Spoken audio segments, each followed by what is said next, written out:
bisa dibilang pra peradilan kemarin mengulur waktu untuk persidangan ya Pak? Ya untuk apa?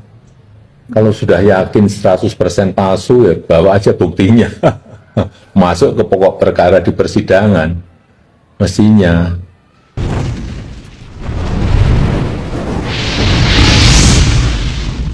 Assalamualaikum, selamat malam guys, selamat datang di Narasi.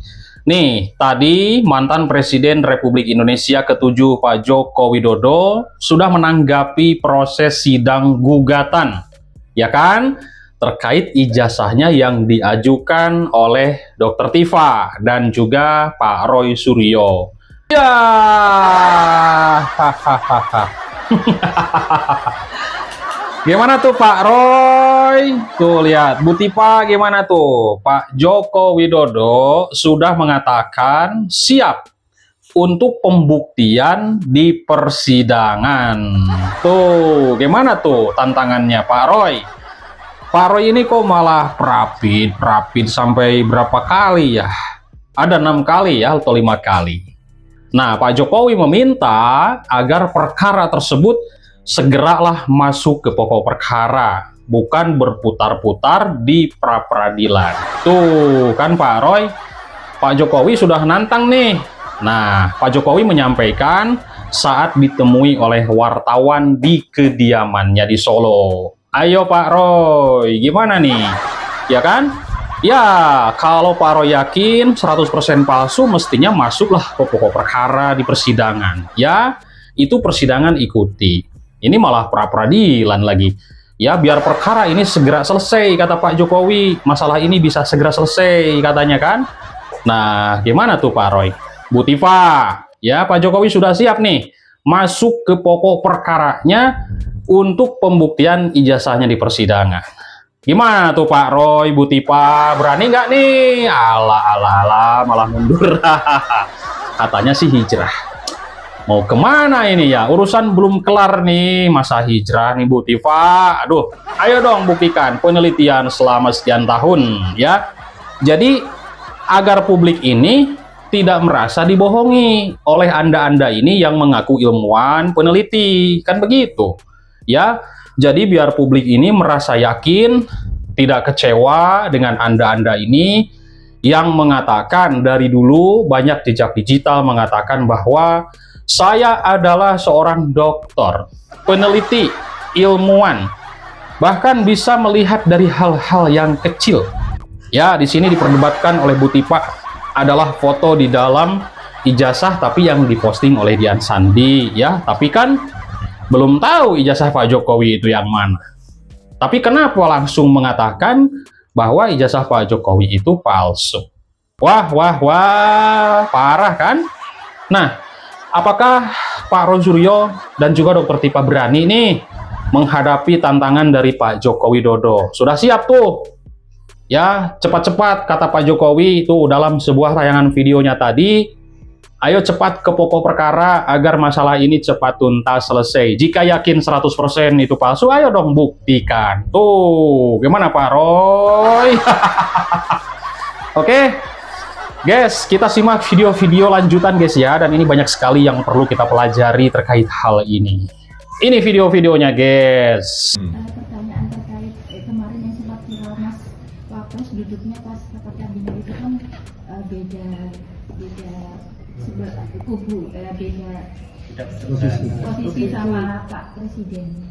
Itu seperti apa Pak tanggapannya? Ya, secara kedudukan wakil presiden itu secara konstitusional sudah jelas, dan ada undang-undang keprotokolan juga jelas semuanya. Ya sudah, diikuti aja aturannya di situ, karena sudah jelas semuanya kok. Jelas itu artinya seharusnya sejajar ya Pak ya? Ya, coba dibaca aturannya. Kalau untuk hubungan keduanya itu pasca kejadian yang viral itu seperti apa Pak? Ya baik-baik saja, nggak ada masalah. Banyak spekulasi terkait hubungan Mas Wapres dengan Pak Prabowo Pak terkait baik-baik saja. Pak, terkait Mas Kaisang yang kemarin sudah mendeklarasikan mau nyalek Ya itu sudah menjadi keputusan Mas Kaisang, saya kira itu sudah dihitung, sudah dikalkulasi risiko-risikonya, dan PSI punya tim yang berkaitan dengan hitung-hitungan politik, tetapi ya kita tahu bahwa Dapil 5 Jawa Tengah itu adalah dapil yang sangat berat, tapi sudah diputuskan masuk ya. Hadapi risiko dan segera kuasai lapangan. Arahannya ke Mas Kaisang belum? Tidak pernah ada. Hadapannya Sudah memutuskan, pasti sudah dihitung dengan kalkulasi-kalkulasi yang matang. termasuk satu dapil dengan Bu Puan ya. Iya, ya kalau di Dapil 5 ya. Sudah merestui berarti Pak terkait langkah Mas Kaisang untuk maju di Dapil 5 nanti? Orang tua itu hanya merestui dan mendoakan. Lanjut Pak. Dan ijazah Pak. Kemarin kan eksepsinya Pak Dr. Iva sempat diterima, kemudian sempat terhenti. Kemudian besok lanjut lagi, tanggapannya seperti apa Pak? Ya kalau yakin 100% palsu, mestinya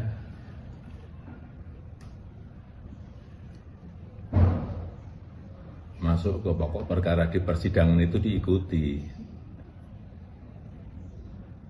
tidak malah pra-peradilan.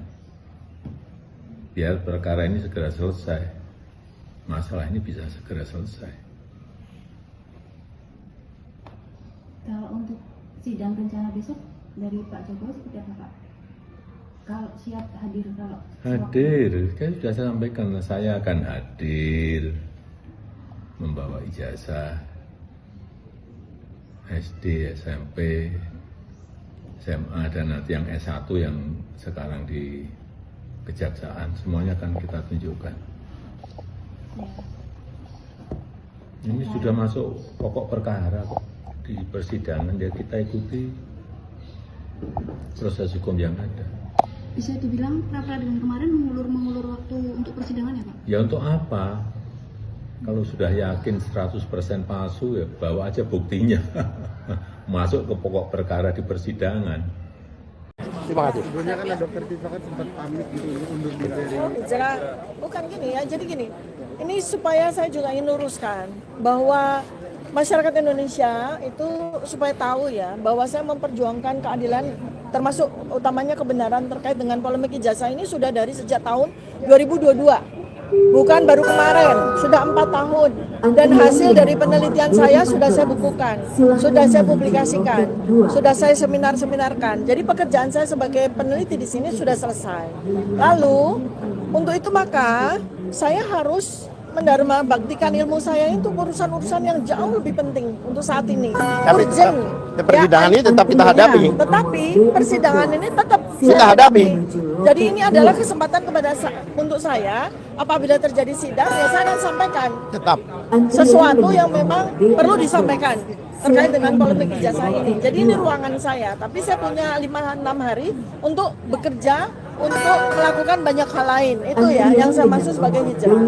Dan sekali lagi saya sampaikan di sini, saya bersama dengan para advokat saya itu yang sekarang ini kita perjuangkan di pra-peradilan ini ya, Penegakan itu hukum. adalah amar putusan yang sudah ditetapkan oleh pengadilan, oleh majelis hakim. Itu amar putusan itu yang kita bela, di mana di situ selain dari bahwa saya sudah dinyatakan bebas Demi ya, hukum.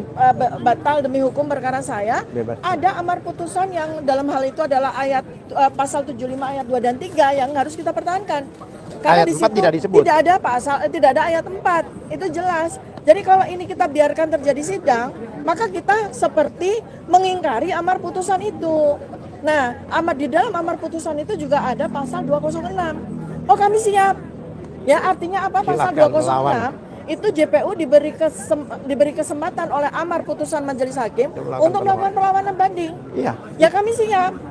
Kami Kami lebih siap. siap untuk Menghadapi.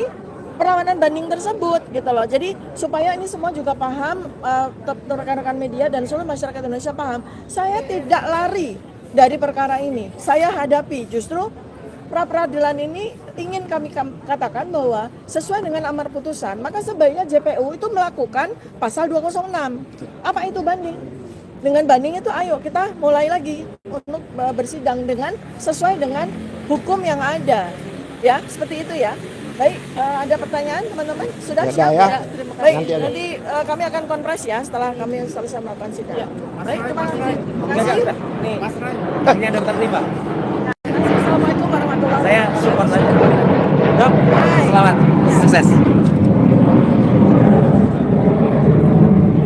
Untung saya nggak pakai Oh, oh. Ini.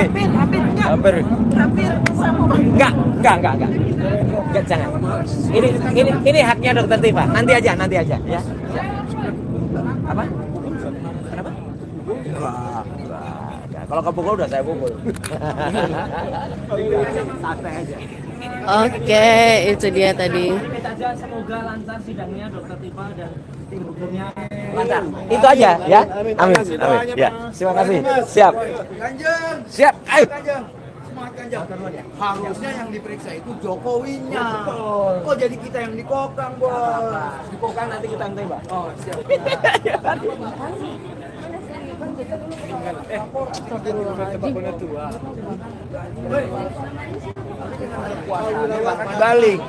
Dibalik jadi artinya apa? Aktivis, akademisi, para peneliti yang justru ini menurut saya ya, menurut keyakinan saya dilakukan kriminalisasi dan politisasi hukum. Dan kenapa saya mendukung Dokter Tifa dan Roy ini? Saya pernah mengalami 2019 yang lalu. Ketika kita mau nolak pemilu curang, justru kita yang dipopor dengan tuduhan makar, kemudian otak perencanaan penggagalan pelantikan presiden dan sebagainya. Oleh karena itu kita dalam rangka mengedukasi masyarakat, dalam rangka penegakan hukum mencari keadilan, ya mari kita dukung proses peradilan ini. Termasuk juga yang dilakukan oleh Dr. Bonatua di PT UN, Subhan Palal, kemudian juga di mana lagi ya, DKPP dan KPU, agar proses peralihan kepemimpinan negara ini nanti ke depan betul-betul clear, betul-betul valid, betul-betul konkret, betul-betul otentik dan apa namanya, nggak transparan, nggak ada keabu-abuan gitu. Jadi timbul keraguan yang membuat masyarakat ragu. Maka hasilnya kalau meragukan ya kita nggak bisa salahkan, karena memang diawali dari pendaftaran pencalonan pemimpin yang sangat meragukan. Kalau Dr. Roy Suryo bilang 99,9 palsu. Oke ya. Bapak dari mana, Pak? Dari mana? Tetap saya dari Formasi Forum Aliansi Masyarakat Anti Korupsi. Jalih Pitung. Jangan dikorupsi ya. Saya pegiat anti korupsi. Namanya Jalih, bukan Jali. Kalau haknya hilang kan dikorupsi satu. Oke ya, teman-teman. Nah, media juga terima kasih kepada teman-teman media, karena media adalah pengawal pembangunan bangsa. Tanpa media mendem, Bos, semua kasus, Bos. Kita udah ngalamin, Bos. Oke, terima kasih. Terima kasih ya. Terima kasih.